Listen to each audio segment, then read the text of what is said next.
Hello, and welcome to Running the Table, the podcast where we run through everything on the table in the world of sports. And we're getting down to the very end. Four teams remain. It's the final four. It's been a really fun, really wild, and really unpredictable tournament, and it's almost over. The road to Houston's come down to these boys. So, what we're going to do, like we've done every single round, is give you some predictions.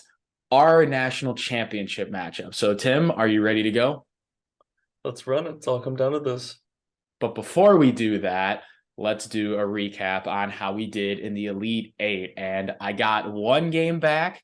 I'm Elite Eight one was a game bit tough behind for you. me. Yeah, it was a bit tough for both of us. Definitely Yeah. not what we're used to. I went 2-2. Tim, you went 1-3. Pretty uncharacteristic. But with the way this You tournament take has some gone, shots and you miss some of them. So yeah, exactly. You miss 100% of the shots you don't take. Michael Jordan, Wayne Gretzky, Michael Scott, whoever you want to say said it, they probably said it. But that puts my record at 41-19. Tim, that puts your record at 42-18. So we got three even for games us, to it's come go. down to the wire. That's right. It's never easy. You got three games to go left in the tournament. Two of them we're predicting right now. So let's get into it. The first one being San Diego State and Florida Atlantic. Who would have thought that it would be these guys coming out of these regions? It has been impressive what they've been What a able to run. do, both of these teams. What a run for both of these teams. San Diego State is the first Mountain West team ever represented in the Final Four, which is pretty cool in its own right. And Florida Atlantic on the other side, from zero tournament wins to a Final Four berth is absolutely special. But in the Elite Eight, how these teams got here, San Diego State defeated Creighton in a nail biter, 57-56. It was very reminiscent of last year's first round matchup. And San Diego State essentially played the game exactly how they wanted to play it. Kept it low scoring, kept the defense on them. And when you play the game at San Diego State's pace, they're very difficult to beat. Yeah, exactly. San Diego State, they played the game the way they wanted to play. And obviously they didn't allow Creighton to really get going much on the offensive side, and they got up in their grill. They play very physical, and when you allow them to play very physical, that's going to always sway the momentum and advantage over to them. And obviously a very, very difficult way for that game to end with that foul being called with just a couple of seconds left, and that's what Yeah, that gets was them the brutal. free throws for the lead. But yeah, you got to give them a whole lot of credit because their defense has most certainly forcibly dragged them to this Final Four. It's been a very impressive, defensive masterclass that they've put on most of these teams that they faced. Kicking and Screaming almost. That was also a movie with Mike Ditka, I think. But on the other side, FAU took down Kansas State 79-76. Dude, how about those Owls? They just find a way to get it done. It doesn't matter if you got to do it on offense, if you got to do it on defense, if you got to claw and kick your way through foul trouble, if you got to go through your entire bench, if guys are down, guys are out. It almost it doesn't matter.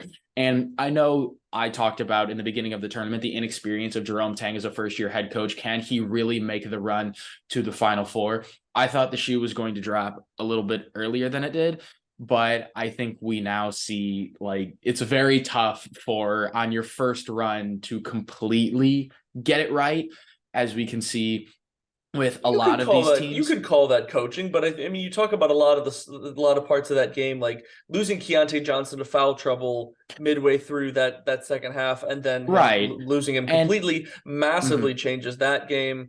What blows my mind is the fact that FAU was able to get 20 plus turnovers and still win the game. I'm not sure if that's as much of a coaching issue as that Kansas State just needed to execute a little bit more. They needed a little bit more out of guys not named Marquise Noel. Yeah, I'm not saying it was a complete coaching issue on the fault of Kansas State, because Jerome Tang is largely responsible for why they got to that point in the first place. And I don't think they get to that point without him. I just think it's the total inexperience of the team, the total inexperience of the guys not being at this point before. And there's really something to be said for trying to get there the first time, failing, and then coming back. So I think the future is very bright for Kansas State if they keep all their guys back and they keep that same program and they establish that culture. I think Kansas State is going to be a very great college basketball rivalry for a long time going forward with Bill Self versus Jerome Tang. But sometimes you got to fail before you succeed. And that's just kind of the cycle of not just college sports, but sports in general. You have to have. FAU doesn't know that. They're in the Final Four. But see, Tim, there are exceptions to every rule. But someone had to win that game. That's what it comes down to. Somebody had to win. Inexperienced people. Somebody had to win that game. And one team had to win. And FAU, I mean, they found a way. They did what it took. They overcame all those turnover issues. We found that they're a very streaky team where, I mean, they went down by a good amount of points in the second half, and all of a sudden they put in 4 straight shots and they've, cut a lead down to single digits, or they've taken a lead back after being down 6-7 points. They can switch the tide of a game very, very quickly. So, Tim, who's moving on to the national championship? It was wild to me thinking about this game or thinking about after the Elite Eight matchups, that either San Diego State or FAU will be playing for a national championship. That is just weird. Wild. That's so weird for me to think about. But, it's this matchup is so interesting because it's a tough one. Yeah, because obviously San Diego State's defense has been absolutely incredible. But FAU also essentially got everything thrown at them in this last game against Kansas State. You talk about the turnovers, so many things went wrong and they still managed to win the game. So who do you give the edge to based off of essentially how they handle game script? And for me, I love the streakiness and the grit to always stay in games for FAU. And I love my boy John L. Davis, and he's an incredible second half player for them. And he's come up big down the stretch. I'm going to put the Owls into the Natty. I'm going to send them through. I think they're a fantastic story, and I think that they will do. I know it's keep disrespecting San Diego State, and I know I've picked against them a lot. Right. But, I mean, so have I. At the end of the day, there's something about this FAU team that they are never, ever out of a game, no matter how iffy it gets down the stretch. They will always find a way to keep themselves in it until the very end. And then once it gets down to those last couple minutes, it is anyone's game. Yeah. And that's the thing about this matchup that's so hard to predict, because FAU is such a wild card in that aspect where you can never count them out. John L. Davis, the boy from the region, Dusty May, he's an excellent coach. He's a Bloomington guy. But I too have picked against San Diego State.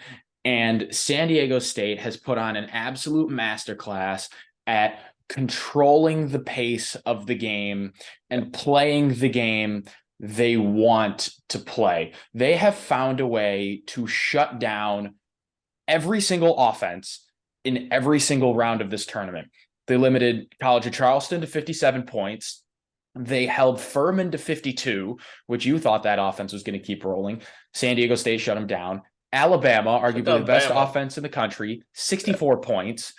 Creighton, who has a really good offense, 56 points. Well, yeah, Creighton was on a roll offensively. They were on a tear. I mean, they had 80 plus points in their previous 2 games against obviously a very solid Baylor team and a Princeton team who is on a roll of their own. So as much as I love FAU, as much as I watched firsthand in Columbus in the second round, the grittiness of that FAU team, I have to stop disrespecting San Diego State. The dream season for them is going to continue, and I'm going to go the opposite of you and put the Aztecs into the national championship. Oh boy. What a Final Four game that is. It's gonna be a close one.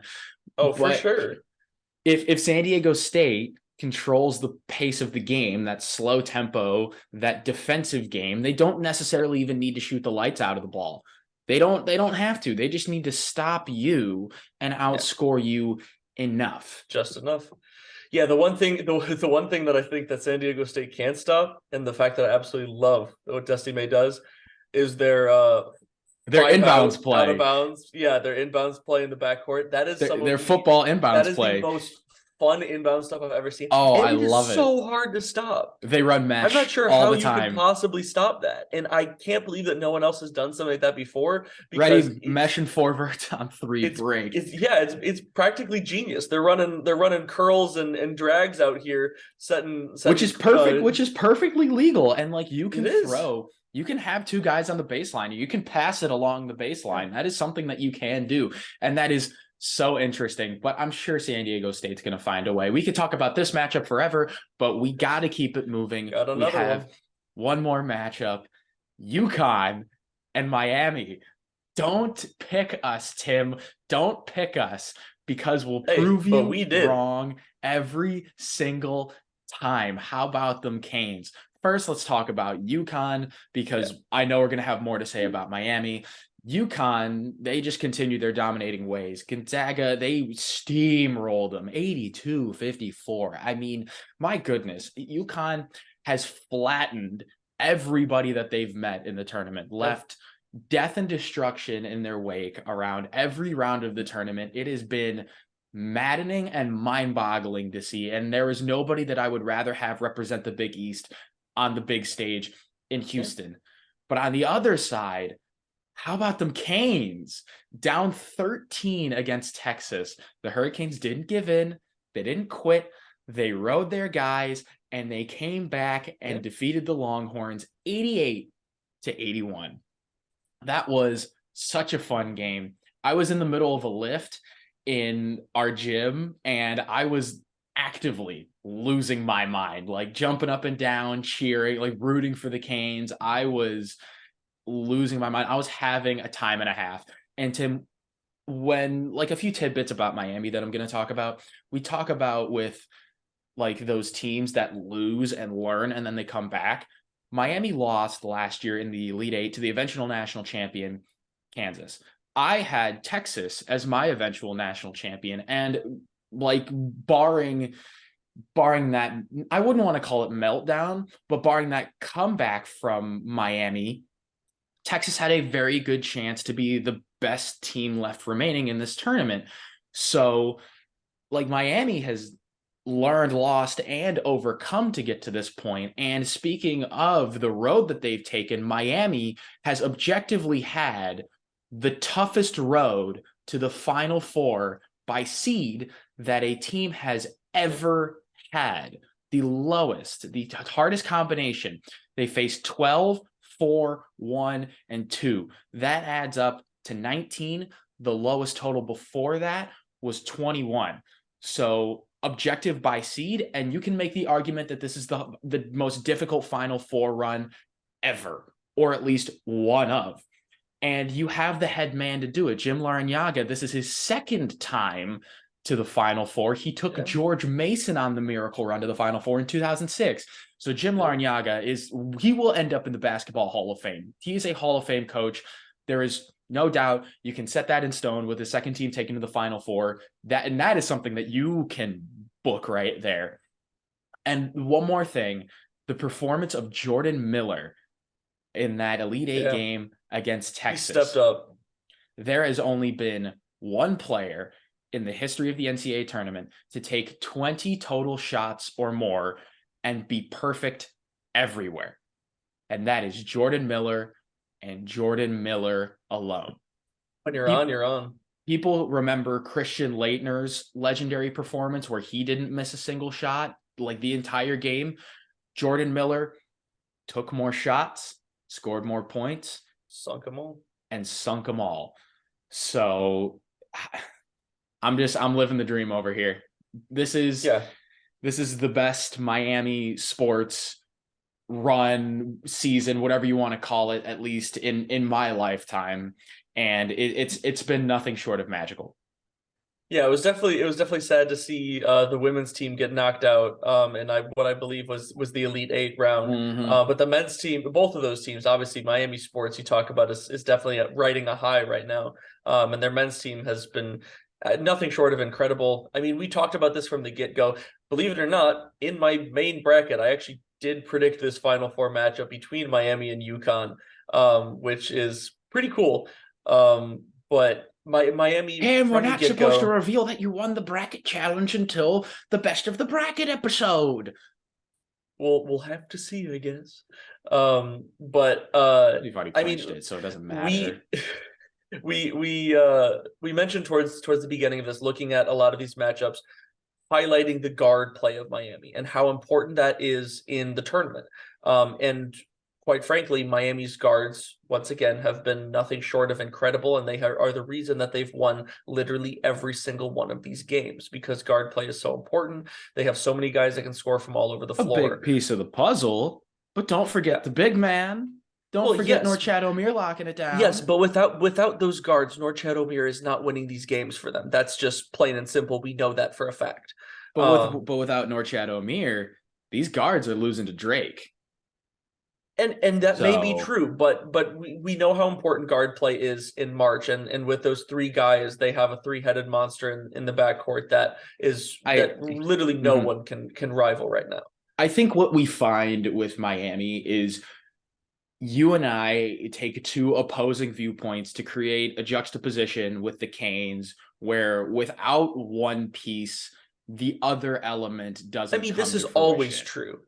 With all of these great teams, all these teams that got here, if you take any one piece out of them, they're not going to be the same version of what they are. This is always going to be true. That's the reason that they are, the machines that they are right now to have won as many of these games in a row against some really tough competition to make the Final Four. But for UConn, I mean, this is arguably their toughest test. Yes, like oh boy, Miami was challenged with Houston. They passed that test. They were challenged with Texas. They passed that one too. The one thing Miami hasn't necessarily faced is that two-headed monster in the front court. Yeah, I think the big question that it comes down to is who's gonna stop Sanogo and Caravan. I don't quite know what that challenge is gonna bring, and having watched UConn relatively closely all season, and even watching them play at Hinkle for when they came to Butler, ranked third in the nation, and they were on that unstoppable tear, which they're now back to. Essentially, we're seeing the glimpses of that first 2 months of UConn that had people talking about them being a top 2 or top team. Thinking about that front court, and then you pair that with Hawkins and the coaching of Danny Hurley. There is no surprise why UConn is the odds-on favorite right now, like as it stands, to win the entire thing, because they've got the best balance. They are the best team left in the tournament. They are objectively the best team left in the tournament. There are 3 teams that have made it here based on grit, grind, fighting through adversity, and then there's UConn that have just taken a giant sledgehammer through anybody that stands in their way. They're steamrolling. But Tim, we're national championship bound. And not only are we national championship bound, you know what I'm going to book? I'm going to book that your Miami Hurricanes will be raising the national championship trophy when it's all said and done in Houston in our best of the bracket video. I'm booking it. Because if Miami makes it through UConn, they will be national champions. Book it. I mean, I will say I do believe that whoever wins this game will probably be the national champion, just because of the fact that I love the 2 teams on the other side of the bracket, but both of these teams offensively pose issues to whoever they play against that I'm not sure, even if San Diego State makes it through, I'm not even sure if their defense can necessarily overcome. But the one thing that I want to highlight before I make my pick is the one thing that I came across in the last couple of days that I thought is super impressive, and I can't imagine what it takes, is the 3 guys on UConn that are going through these last these last couple of games, fasting for Ramadan during, I believe it's ever since the Sweet 16, Adama Sanogo, Hassan Diarra, and Samson Johnson. I can't imagine what that's like, and I know I've heard they have some provision stuff set up for during the game for this Final Four matchup, and that's just incredible to me. I can't imagine what that's like, but that being said, it's the battle of 2 different styles of offensive masterclasses. Because you look at Miami and the type of offense that they run through those guards and the scoring that they have. But then you have UConn with the 2-headed monster in the front court, complemented by Jordan Hawkins simply lighting it up from 3 lately. And when you let him get it going, it is rough sailing for the opposing team. But at the end of the day, what I have seen out of UConn and the way that they force teams to attempt to defend their front court, I don't know if Miami has the guys to throw at Sanogo and Caravan to keep them out of foul trouble enough to keep them in the game. UConn has just looked too dominant in my mind, and I'm not sure if Miami has the bigs to defend them for 40 minutes. So as much as I love Miami, and it's been an incredible story, I have to go with my gut here and say that UConn will be playing, and I guess in that case, probably winning based on what I've said earlier, in the national championship on April 3rd in Houston, Texas. Well, Tim, the old saying goes, don't pick us. And that's the thing that I really looked at with this matchup is who's going to stop Caravan, who's going to stop Sanogo. And then I thought about it a little bit more. And then I just threw it out the window because I don't care. It doesn't matter. They found a way to win. Throw out everything you thought you knew. It's March. Like this is March, and this is the ultimate. If you think you know ball, you don't. Simply put, like there's a reason why you and I have missed a combined 37 tournament games. Like this is not easy. This is not easy to do, and this is not especially easy to with predict. The way that this tournament has been with all these teams, and obviously we've talked about it the entire way of how talented these teams are top to bottom, and why we've seen a 16 upset and a 15 upset and a 14 upset, just upsets all over the bracket. Upsets on upsets on upsets. Yeah, that's just how it's been because of, just how talented, and obviously a lot of these teams have more experience than usual because some of these older guys, but we are in for another fantastic slate of 2 games.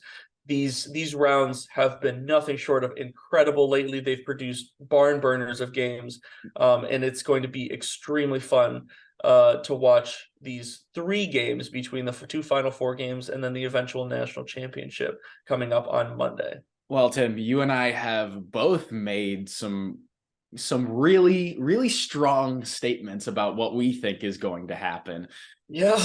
So then I think all we have to do is just leave it up to time. But that's all we got for our Final Four predictions. It is such a breath of fresh air that we're not seeing Blue Bloods, and this is so unpredictable. So the complete opposite of last year. So these takes are either going to elevate us to new heights or completely crash and burn. That is my firm belief about that is the risk that we take putting our opinions on the internet. And that's why we make these prediction videos, because it's fun for everybody. But if you want to watch our other prediction videos, we've been running through the entirety of the tournament. Baseball season is right around the corner. Opening day makes me so happy. And we're going to be coming at you with so much more content around the world of sports as time moves on. But if you want more from us, like and subscribe. And until next time, we out. There's no way Miami can do it again, right? Miami Hurricanes 2023 national champions. Book it.